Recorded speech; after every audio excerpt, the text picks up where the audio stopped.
When it comes to the CRM, is there any tips you guys have, like for actually getting your employees to use them efficiently? You have to minimize the process. Yeah. Yes. If you want sales to use the CRM, Minimize the process. Right. I have always been a huge proponent of CRMs. Right.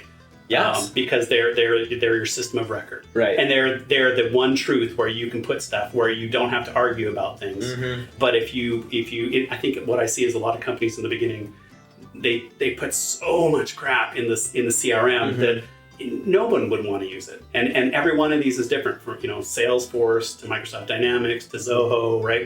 Whatever you're looking at, keep the process simple, especially in the beginning, right? Try and minimize what that is. And ask, I think it's a good idea to ask people, okay, here's before we start really using it, tell me, Dave, what do you think? I mean, what's this look like? Is this manageable? Yeah. Can you do this? Yeah. Don't just assume, right, that I'm made the right process and people are going to adopt it. And you need to tell them, because we're going to expect you to use this, and we're going to measure your accuracy on this. So, we're trying to make it as painless as possible.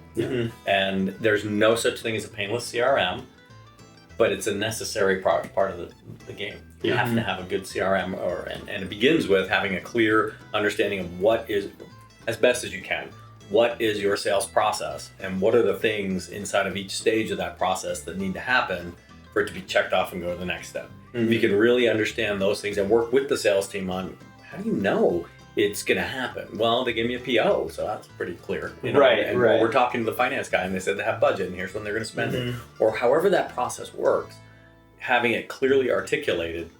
That's why I advocate just throw it into an Excel spreadsheet for a period of time before you go out and spend money on a CRM. Right. Yeah. Because then you can kind of just Control-C, Control-V, and your salespeople are used to it, and this is where you train them on how to get used to it, right? Rather than train them while you're spending money. Again, it gets back to cash flow. Yeah. Right? Rather than training them on something that is very expensive, can be very expensive, or even the free ones, they're expensive in time. But you're right, keep it as simple as possible, and use it as the single point of truth. Yeah. If you continuously come back to, I sent so-and-so an email, did you put it in CRM? Yeah. No, I didn't. Then it didn't happen. Correct. It has to be managed aggressively. Yeah. I think and that's that's where it breaks down, is when the VP of sales or the person managing sales is like, oh, I said it was 100%, so I'm putting it at 100%.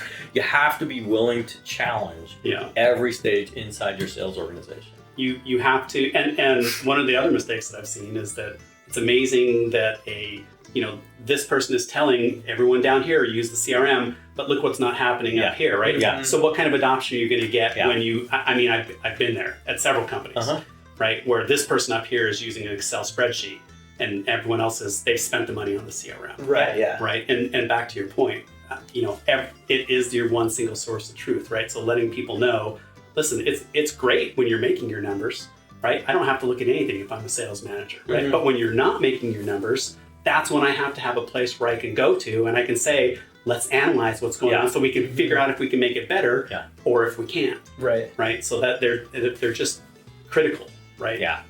From the standpoint of using them and constantly evolving them.